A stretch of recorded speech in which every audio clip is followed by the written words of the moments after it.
အောင်မြင်ပြောချင်တဲ့ခြေအတွက်အရေးပါတဲ့အဆင့်၄ဆင့်အသေးပဲကြီးတဲ့အချစ်တစ်ခုဟာလွယ်ကူနဲ့မရနိုင်ပါဘူးအချစ်တစ်ခုကိုခိုင်မြဲစေဖို့ဆေးရထက်သန်မှုအားထုတ်မှုနဲ့စိတ်ပန်းပြတ်မှုလိုအပ်ပါတယ်တယောက်နဲ့တယောက်မတူညီတာကြောင့်ကွဲပြားနိုင်တဲ့အချက်တွေလည်းရှိပါတယ်ဒါပေမဲ့ဒီချက်တွေကိုသာအတူတူကြိုးစားမယ်ဆိုရင်ရရှိအဆင်ပြေပြီးတော့တယောက်နဲ့တယောက်အချစ်တွေတိုးပွားလာနိုင်မှာပဲဖြစ်ပါတယ်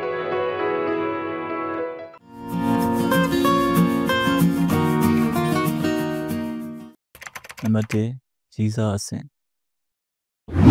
ဒီချိန်လေးဟာလေးပြလေးကိုမြင်တော့ရိရတဲ့အချိန်လေးအိမ်မက်မက်ရင်တော့သူ့เจ้าကိုပဲရွေးမှတ်ချင်တာမျိုးဖြစ်တဲ့အချိန်မျိုးပဲဖြစ်ပါတယ်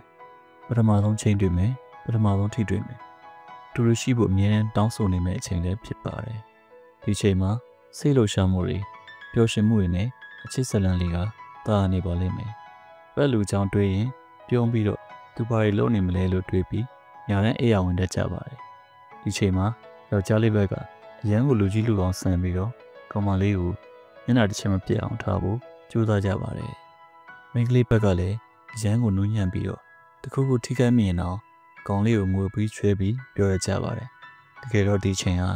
အချစ်တွေကြောင့်စုံလုံးကမ်းပြီးဘာမှမမြင်နိုင်သေးတာပဲဖြစ်ပါတယ်ခိုင်ခန့်တဲ့အချစ်စစ်မဟုတ်ပေမဲ့အရန်ကိုကြည်နူးကိုကောင်းနေတာကြောင့်နှစ်ယောက်စလုံးတယောက်နဲ့တယောက်တာတဲ့ခံစားချက်ကလွယ်လို့ရှားပါကိုမှသတိမမမိကြပါဘူး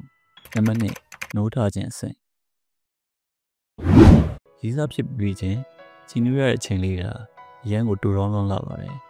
ချစ်စခံစားမှာတော့တယောက်ကိုတယောက်အပြစ်မမြင်နိုင်ပဲနားလည်းပေးလက်ကြပါတယ်ဒါပေမဲ့အချိန်လေးနဲ့ကြာလာတဲ့အခါပထမဆုံးအနေနဲ့ပြင်းထန်တဲ့သဘောထားကွဲလွဲမှုတွေပထမချိန်ရင်ပစ်စကားများမှုတွေတယောက်နဲ့တယောက်မခံချင်အောင်ပြောတာတွေစတဲ့အခြေအနေတွေဖြစ်လာပါလိမ့်မယ်ပြီးတော့လည်းတကယ်ချင်းတွေစီကနေငါဘယ်လိုလုပ်ရမလဲဆိုတဲ့အကြံဉာဏ်တွေပါတောင်းတက်လာပါမယ်တင်းရဲ့ချစ်သူကြီးစားကိုလည်းတာမန်လူတယောက်လိုပဲမြင်လာပါလိမ့်မယ်အစာပိုင်းမှာတော့သူဝတ်သမျှပြောသမျှအကောင်းဆုံးဖြစ်နေပေမဲ့အချိန်ကြာလာရင်သူကမထူးကြတော့ပဲတင်းအတွက်ရိုးရီသွားပါလိမ့်မယ်ဒီလူကငါ့အတွက်တင်းတော်သလားလို့တွေးမိလာပါလိမ့်မယ်စိတ်ရှုပ်ထွေးမှုတန်တရားစိတ်ပူပန်မှုစတဲ့စိတ်ချင်းတွေအလုံးကိုအချိန်လေးမှာခံစားရလာပါတယ်ဒီအချိန်လေးမှာအများစုကလမ်းကွဲတတ်ကြပါတယ်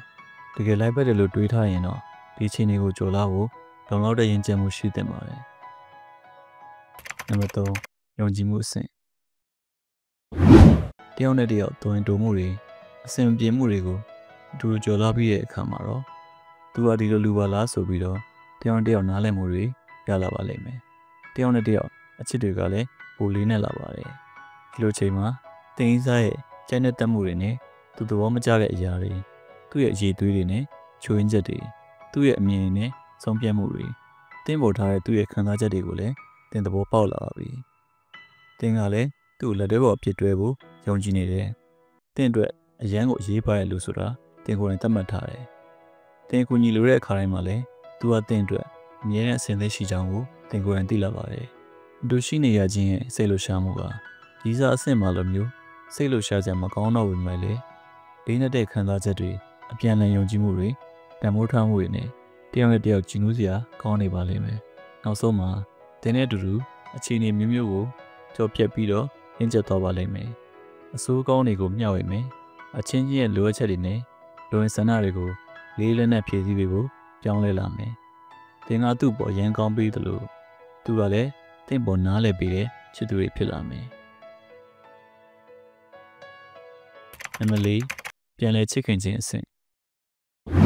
ဒီအဆင့်ဟာအမှန်တကယ်ကိုချစ်ခင်ပြီးတယောက်တယောက်ပိတ်ဆက်မှုတွေကြောင့်ဖြစ်ပေါ်လာတဲ့အဆင့်မျိုးဖြစ်ပါတယ်။နိုင်စတူကတည်မြဲတဲ့အချက်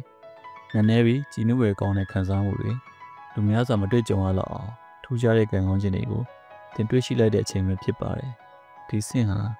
အပေါ်ကအချက်3ချက်ကိုတော်တော်ဖြတ်သန်းပြီးမှဖြစ်လာတာပဲဖြစ်ပါတယ်။တယောက်ကိုတယောက်မမုန်းမှုတွေကိုခံစားရပြီးပိုရိပ်ပဲရှိတဲ့ဆက်ဆံရေးတွေလိုချင်လာတဲ့အပြင်ရုပ်ပိုင်းဆိုင်ရာဆန္ဒနဲ့စစ်မှန်တဲ့တောင်းတမှုတွေကိုတိုးဝင်တဲ့ကာလဖြစ်ပါတယ်။တင်းရဲ့လက်တွဲပေါ်ရဲ့အကြောင်းကိုအလုံးစုံသိပြီးသူဟာတင်းအတွက်ပြည့်စုံတယ်လို့ဆက်ပြီးယုံကြည်နေတဲ့အချိန်မှာပဲတယောက်နဲ့တယောက်ရဲ့ချစ်ချင်းမြတ်တာတွေကလေးနက်ပြီးတင်းရဲ့ခံစားချက်တွေကိုလည်းအပြေးအဝယုံကြည်ပေးတာကြောင့်လဲသူ့ကိုတင်းဘဝကြီးနဲ့ယဉ်ပြီး ယုံကြည်နိုင်တဲ့အချိန်ပါပဲနောက်ဆုံးတော့တယောက်မရှိပဲတယောက်ကကိုယ့်ဘဝကိုပုံမပေါ်နိုင်တော့တဲ့အခြေအနေထိပါပဲတင်ဟာရင့်ကျက်ပြီးအရာရာကိုကောင်းရင်းနဲ့စဉ်းစားရတဲ့သူဆိုရင်တော့ဒီအဆင့်ဟာထာဝရတည်တတ်နိုင်ပါပဲ